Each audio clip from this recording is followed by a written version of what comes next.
Hello guys, আসসালামু আলাইকুম। আশা করি সবাই ভালো আছেন। আলহামদুলিল্লাহ, আমরা আল্লাহর রহমতে আমরা অনেক ভালো আছি। আপনাদের দোয়া ভালোবাসা আমরা অনেক ভালো আছি। এখন এই যে বৃষ্টিতে ভিজতে যাইতেছে ছেলে বৃষ্টিতে ভিজতে যাইতেছে না, আমার বলতেছে যে আম্মু আমি বৃষ্টিতে ভিজবো, তুমি একটু আসো।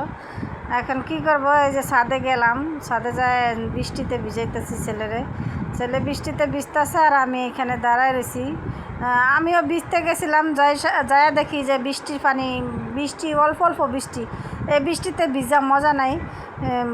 বেশি করে বৃষ্টি যখন হয় তখন ওই বৃষ্টিতে ভিজতে মজা আছে। কারা কারা এইভাবে বৃষ্টিতে ভিজেন? আমরা তো ছোটোবেলায় প্রচুর পরিমাণ বৃষ্টিতে ভিজছি আর পুকুরে ডুবাইছি, ফুসকুনিতে ডুবাইছি। আমরা ফুসকুনিতে অনেকজন নাইমা একসাথে গোসল করছি আর অনেকে করছি। আর এখন তো বাচ্চারা এই পাইতেছে না, তাও আমার ছেলে বৃষ্টি টেস্টি এলে একটু বলে আম্মু একটু ছাদে আসো, আমরা একটু বিজি। তাও ছেলেটার সাথে ছাদে গেছি, আমি এখানে দাঁড়ায় রয়েছি আর ছেলে একলা ভিজতেছে না। আমার বলতেছে আম্মু 5 এনে দিয়েছি, 5 দিয়ে তুমি ভিজো। আমি বলতেছি না আমি এই 5-এ ভিজবো না, তুমি ভিজো। পরে ছেলের মাথা পানি দিয়ে দিলাম। একাই ভিজতেছে আর একাই করতেছে। আমি এখানে শাকভাজি চুলাই দিয়ে গেছি, রান্না করতেছি। রান্না করবো আজকে শাকভাজি আর রান্না করব মুরগি দিয়ে, আলু দিয়ে, পেঁপে দিয়ে রান্না করব। ওই রান্নাটা আপনাদের সাথে শেয়ার করতে পারি না, কোনো রান্নাবান্নাই আপনাদের সাথে শেয়ার করি না। যদি আমার ভিডিওটা ভালো লাগে তাহলে পাশে থাকবেন আর কমেন্টে জানাবেন ভিডিও আমার কেমন লাগে। জানি আপনাদের আমার ভিডিও ভালো অবশ্যই ভালো লাগবে। আশা করছি সবার কাছে অবশ্যই ভালো লাগবে। এখন আমি এই যে পেঁয়াজ, রসুন আর কাঁচামরিচ দিয়ে শাকটা বাগার দিয়ে নিতেছি। এখানে 3 পদের শাক আছে, হেলেঞ্চা শাক, কলমির শাক আর ডাঁটার শাক। আম্মা এই 3 পদের শাক একসাথে নিয়ে তারপর ভাজি করে ভালো লাগে, আমাদের কাছে ভালো লাগে, আম্মার বেশি পছন্দ, সেজন্য আম্মা এইভাবেই নিয়ে আসে। অনেক দিন ধরে এইভাবেই খায়। এখন আমি এই যে মুরগিটা রান্না করতেছি, পেঁপে আলু দিয়ে কষাইতেছি। আমাদের সাথে রান্নাটা শেয়ার করি নেই। যদি আমার রান্নার ভিডিও আপনারা দেখতে চান তাহলে আমাকে শেয়ার করবেন, কমেন্টে জানাবেন, তাহলে আমি ভিডিওটা দেওয়ার চেষ্টা করব।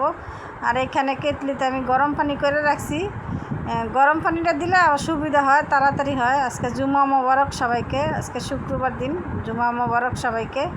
ছেলে নামাজে গেছে, আমি গোসল টোসল করে আসছি। আইসা এই রান্নাটা আমার শাক বাগার দিয়ে আমি গোসল টোসল করে আসছি। এরপর দেখি আম্মা মুরগি টুরগি কাইটে রাখছে, এখন ধুয়ে এই যে বসাই দিলাম। মুরগিটা ভালো করে কষাই এখানে পেঁপে আলু দিয়ে কষাইয়া তারপরে এখানে পরিমাণ মতো জল দিয়ে দিলাম। কিছুক্ষণ পরে জিরার গুঁড়া দিয়ে দিব। আজকে রান্না করছি অনেক পদই, চিচিং, এই পেঁপে দিয়ে আলু দিয়ে, তারপর ডাঁটার শাক ভাজি, কাঁকরোল, পটল এইসব ভাজা করা হয়েছে। এখন আমি এই যে দাঁড়ায় আমি রান্না করতেছি আর চিন্তা করতেছি কখন আমি রান্না শেষ করব। একটা চুলা তো, রান্না শেষ করতে লেট হয়ে যায়। এখন নামাজ কালাম পইরা রান্না শেষ, আমি এই জায়গায় বসে রয়েছি। রান্না শেষ, ছেলে মসজিদের থেকে আসছে, আয়সা বলতেছে যে আম্মুর খাবার খাওয়াই দাও। এখন এই যে ছেলের জন্য ভাত নিয়ে আসছি, ওর জন্য মুরগির তরকারি আনি নেই, পরে আনবো। এখানে যে পটল, কাঁকরোল, তারপরে যে কালকে যে করলা রান্না করছি, করলা দিয়া ও ছেলেও খাইতেছে, আমিও খাইতেছি। আমার অনেক ক্ষুধা লাগছে। ওইখানে টেবিলে বসে আমার শ্বশুরেরা খাইতেছে, সেজন্য আমি এগুলি দিয়ে খাইতেছি। আমি আর আজকে মুরগি মাংসটা খাবো না, আমার কাছে ভাল লাগে না সবসময় মুরগিটা, সেজন্য আমি এটা দিয়েই খাইতেছি যে আমি আজকে এই তরকারি দিয়েই ভাত খাবো। আর টেবিলে বইলে জোর করে হইলে আম্মা এক পিসেলেও দিবে, সেজন্য বলতেছি না খামো না, আজকে খামোই না। পরে যে খাওয়া দাওয়া শেষ করে এখানে বসছি, একটু লাইভে আসছিলাম। তারপরে লাইভটা হঠাৎ করে আমার মোবাইলটা ডিস্টার্ব হইলো, লাইভটা বন্ধ করে দিতে হইলো, লাইভটা জয়েন করতে পারি নাই।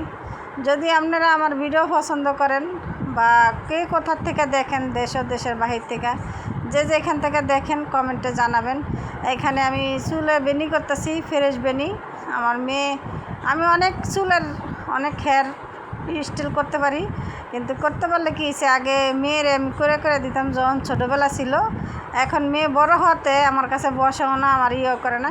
এখন আমার ইচ্ছা পূরণগুলো আমি নিজেই করতেছি একা একা। দেখেন আমার চুলটি মাশাআল্লাহ এত বড় ছিল, আর চুল উঠতে এখন আমার মাথায় কোনো চুলই নেই।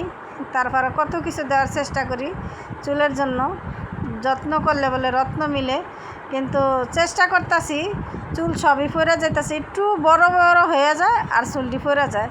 এখন এই যে চুলগুলি সব পড়ে গেছে, দেখেন আমার আর চুলের আগাগুলি একদম পাতলা। আর বেনি যদি মোটা না হয়, মেয়ে লোকের বেনি মোটা না হইলে আমার কাছে একদম ভালো লাগে না। বেনি মোটা হইলে তারপর ভালো লাগে। এখন আমার এই যে বেনিটা করতেছি ফ্রেশ বেনি, এটা ফ্রেশ বেনি করতে পারি, সাইড বেনি করতে পারি, তারপর এমনি নর্মাল বেনি তো পারি। তারপর সব চুলের যত খোপা করবেন, যত ইয়া করবেন, সব হেয়ার স্টাইল বলতে আমি সব কিছুই পারি, কিন্তু শ্বাসটা আমি ভালো করে পারি না। আমি নিজেও ভালো করে সাজতে পারি না, আর কেউ সাজাইতেও পারি না। চুল বাঁধা নিয়ে সব কিছুই আমি পারি, কিন্তু চুল বাঁধাটা এত সুন্দর মতন আমি পারি। এই যে আমার চুল বাঁধাটা সুন্দর হয়েছে। নিজের চুলটা ভালো করে আগে আশ্রয় নেই, এমনিতেই আমি বসে রয়েছি। আমি ভাবলাম যে চুলটা একটু বেনি করি, নিজে বেনি করি একা একা। ওরা মেয়ে বলে যে আম্মু তুমি বেনি করো, আমি তাহলে ভিডিও করি। তাহলে কর তুই ভিডিও, আমার চুল দেখাবি। এখন এই যে বেনি করলাম। এখন সন্ধ্যা হয়েছে, হঠাৎ করে ছোটো ননদ অসুস্থ হয়ে পড়ছে। ছোটো ননদের বাসায় যাব, খবর আসছে। শাশুড়ি নামাজ পড়ে বলতেছে 9টার সময় চলো একটু বাইরে যাই। এখন এই যে আসলাম, আসে এই পরের দিন সকালবেলা এই যে বিস্কিট খাইতেছি। বিস্কিটটা অনেক মজা একজন দিয়েছে, সেই বিস্কিটটা খাইতেছে আমি আর ছেলে। মেয়ের চা বাইরে রাখছি, মেয়ে চা খাইবে না, সেই জন্য এখানে রাইখা দিছি। না খেলে তার কিছু করার নেই, স্বাদটা অনেক। যদি আমার ভিডিওটা ভালো লাগে লাইক কমেন্ট শেয়ার এবং সাবস্ক্রাইব করে আমাদের পাশে থাকবেন। সবাই ভালো থাকবেন, সুস্থ থাকবেন। দেখা হবে অন্য কোনো একটা ভিডিওতে। আসসালামু আলাইকুম।